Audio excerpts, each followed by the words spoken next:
Hello, friends. I hope you're well. I hope your weekend's going good. I am here to talk about the developer update because this is new. And Behavior just tweeted out, I'm recording this Friday. They tweeted out that the update for 5.2 is coming next week, so that should be Tuesday because everything happens on Tuesdays.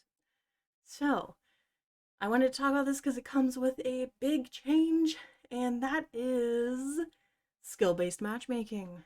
If you've been playing for a while, the past few months at least, you've been through at least 3 tests of skill based matchmaking with varying results. I know the earlier skill based matchmaking was a little rough for a lot of people, but I feel like, at least for me, it got better, and Behavior was happy enough with the results that they had at this last test to say they're ready to roll it out indefinitely, is what they put there.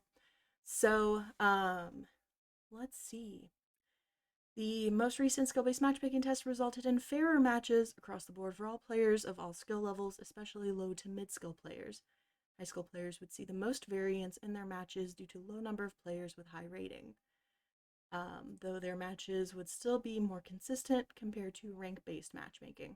Okay, which is which is okay. I think the high school players having more variance is actually good because I've heard a lot of complaints from people who were higher skilled that it just felt like constant sweating. Um, and nobody wants that in a very casual, non-competitive game. Nobody wants to be sweating constantly, right? So I get that. During peak hours, 99% of matches formed were what we consider reasonably balanced, with your odds of escaping or killing a survivor varying within plus or minus 25% of the average, which to me is a very large margin, but next line down, you can see that it used to be 45%, which is believable from my experience. But wow, still 25% is big, but I also don't know if it should be smaller. Because if it's smaller, you're gonna get people of even closer skill, which means it's gonna feel even sweatier. Um, 75% of matches fell within a plus or minus 5% chance. So that's a much closer variance, especially compared to 25% previously. So both went down essentially 20% in variance, which is cool. But I think 25 to 5% feels more significant because there's little to no variance at that point. Whereas 45 to 25 is less variance, but there's still significant variance. Um, I don't know. I personally I had a good experience with like this last round of MMR where my matches felt really fair. I do play mostly Survivor though. When I did a couple of killer matches, again, they felt fair, but they were definitely more difficult. But at the same time, I feel like playing killer in general is more difficult. So like that's why I like playing Survivor because it's more chill than killer. Um but yeah, so I think I don't know. We'll experience it. Obviously, it's going to be here on Tuesday. We'll find out what it's like.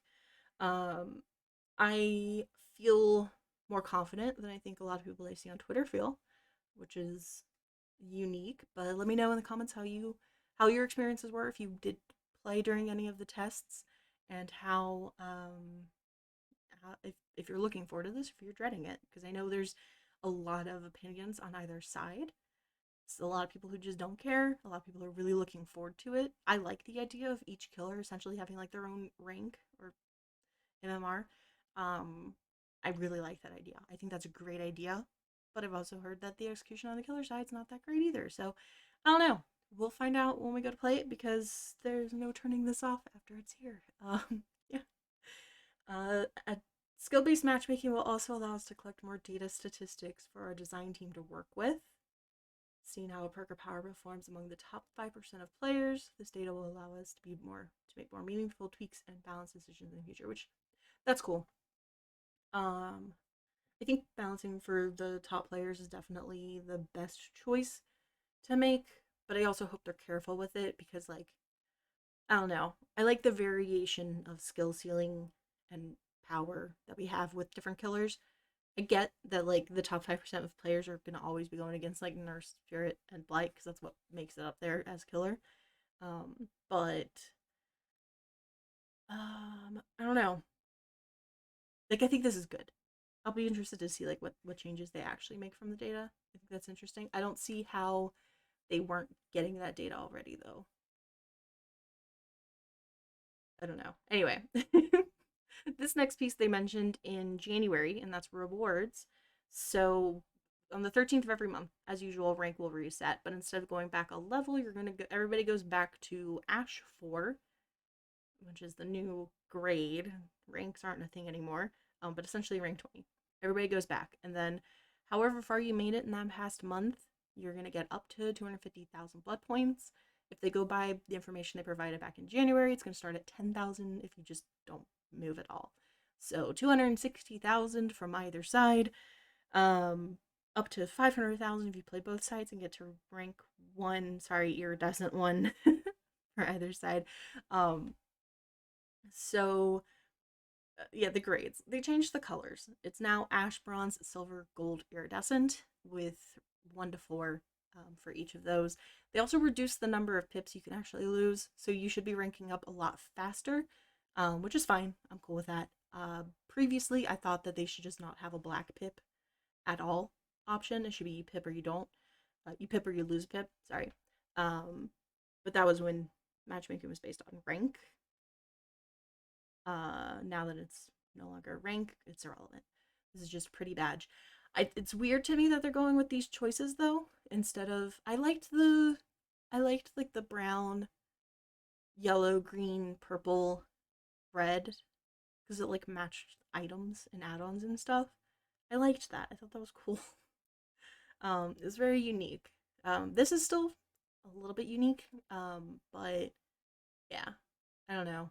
We'll see. We'll get used to it. Like, it is what it is. It's just colors and names, like, whatever. Iridescent is still red, so, like, we're still gonna say red rank, right? Now the Cenobite is getting some changes from the PTB. I did make another video about my first impressions of the Cenobite. If you'd like to watch that, I'll link it.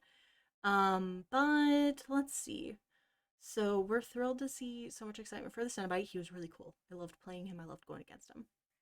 First, we've polished the way chains spawn to make them perform more consistently.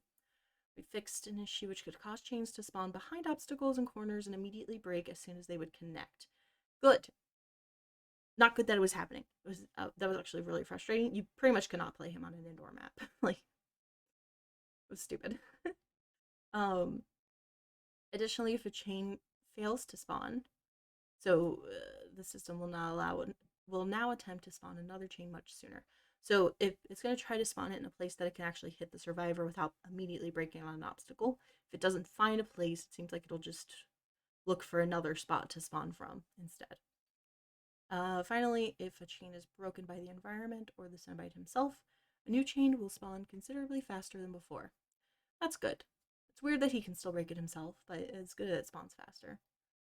These changes will make chains much more effective in tight areas with lots of obstacles. Like I said, indoor maps were a nightmare as Cenobite. We've simplified the way chain hunts work. On the PTB, the number of chains that spawn during the hunt would depend on the number of survivors remaining. Instead, the hunt will now always spawn in a cluster of 3 chains, with each chain appearing 3 seconds apart, with an increasing interval between clusters depending on the remaining survivors. I didn't know that the number of survivors affected chain hunts at all. I had no clue, but okay. That's cool. I didn't notice it was a thing playing, so I feel like I'm probably not going to notice the change at all when it's live. We'll see. Deciding when to carry the limit configuration is something we want to leave up to you, but keeping it forever shouldn't be ideal. Good.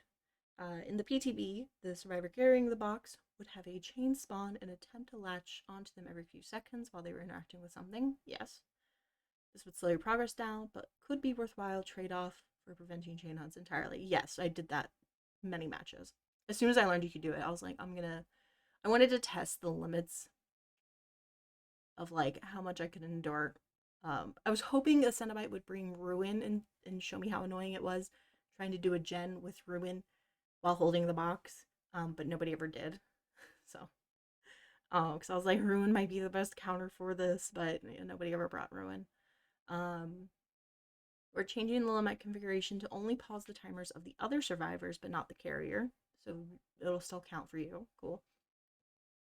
This means if the person holding the box neglects it for too long, a chain hunt will start for them only. This chain hunt is in addition to the occasional chains that spawn while interacting with something, making it very difficult to ignore. But that's only if you hold on to it and let the chain hunt start. Like, because literally what you could do, I thought about that. I've read this, like I said, I did a record before. What I thought about was you can literally grab it, hold the box, you get the occasional annoying chain, whatever, right? Um, when it starts getting close to the chain hunt starting, then just find an opportune time to solve the puzzle, to restart it. Because once you solve it, the chain hunt restarts for everybody, and then you go find the box again. This could be when he's in a chase, on the other side of the map, which like he can teleport, but you want to try to do it when it's like inopportune for him to teleport, right? So either he's in a chase with somebody who is already injured and close to being down, or they're dead on hook and you want to help them, or they're already downed and so you want to pull him away from them, or he's carrying them and he can't teleport. Like you want to solve it at those points. And I think that'll be pretty easy to figure out. I don't know if this is actually enough. And I don't know what would be enough. To be fair, like I don't know what's enough and what's too much. I'm glad that they're looking into this. I think that's a good sign that they realize it's an issue and they're looking into it. And maybe this will work. We'll find out. But I feel like you can also just be smart about solving it when he can't, when it's inopportune for him to teleport to you, and then just restart it, and then go find the box again and hold on to it for 90 seconds again. Like, it's not that, it's not going to be that impactful, I don't think. But we'll see. If I'm right, I'm right. um, a few more changes. So, tweaked gateway placement to be easier on maps with multiple floors. That's cool. Added a brief immunity period to chains after being unhooked. That was needed. That was dumb that you could literally do that to somebody who just got off hook. Added a maximum control time for gateways for 6 seconds. Oh, okay. The Sunrise power is meant to be fast paced and used in chase, not to be placed somewhere and wait. 6 seconds is actually still pretty significant. That is enough time for you to place it somewhere and look around, so you can use it as an information tool still. But I get it. They had this idea of it being used in chase, and they want to stick to that, so they are tweaking that. I wouldn't be surprised if this gets shortened in the future down to as quick as 4 seconds, though. If they really want to take away it being used as information only for chase, that 6 seconds is pretty long. So that might see that get shortened sometime in the future. I hope not, because I do think that is really cool as like a creative way to use his power, but whatever. Added a brief cooldown to the solve interaction to prevent spamming. I did that. Somebody did that to me. Okay, so if you don't know, when somebody starts to solve the limit configuration, the Cenobite basically gets killer instinct. It's like a little heart throb in your ear, and you can look and see where they're at doing it. You could just tap the solve button over and over. Once you start solving, you're not committed to the animation. So you could start solving it and then alert the killer, but then stop. And it's just like very quickly, just a click, click, click, click, click, solving it. Oh god, it had to be annoying. No, it was annoying because somebody did it to me. But then I was like, that's really funny, and then I did it to another killer. And on the killer side, you just either you ignore it and live with it and it's annoying as hell, or you just like start spamming the teleport button. Because once if you get the teleport button at the same time by chance, you will be committed to the teleport. So that's cool. But at the cost of you're just sitting there spamming control real quick to get the teleport. And yeah, I don't know. It was annoying as a killer. I get why they got rid of it. It was funny as a survivor, but we're not here to annoy people, right? Increased blood points for the Cenobite scoring events across the board. I literally didn't notice anything. And then, of course, in a couple months, we'll probably see the Cenobite get not a rework, but some balancing tweaks. This is good, though. So before we sign off, we wanted to take a moment to reassure you that the team is still actively working on various performance issues affecting some platforms, consoles. Each bug needs to be investigated and fixed separately, but we are aiming to have fixes for some of the remaining issues over the next few updates. That's good. I'm glad they're still working on it. I get that it takes time. But I understand why people are impatient because it's been months and it's frustrating to not be able to play one of your favorite games. The first of these fixes will appear in the next update, which will address hitches when using Dead Hard. Finally, I don't use Dead Hard myself, but I've seen the clips. I've seen people try to use it, and it doesn't. Well, it's been so sad. Powering a generator or healing a survivor. Rest assured that we have not forgotten or moved on. A smooth performance is still a priority for us. Okay, cool. Anyway, like I said, they tweeted out earlier today that the actual update should be out next week. So Tuesday, plan for it then, 11 a.m. Eastern time. And with that update, we'll of course get more detailed patch notes that I will share on TikTok. So, and also retweet. So follow me on both of those platforms. Socials are linked in the description. And yeah, on Tuesday we should see the Cenobite finally. And I hope if you guys didn't get to try him in the PTB, I hope you really enjoy him because I had a blast playing as him and against him. And he's one of the more fun killers with not a super high skill ceiling, so he was pretty quick to be able to like grasp onto.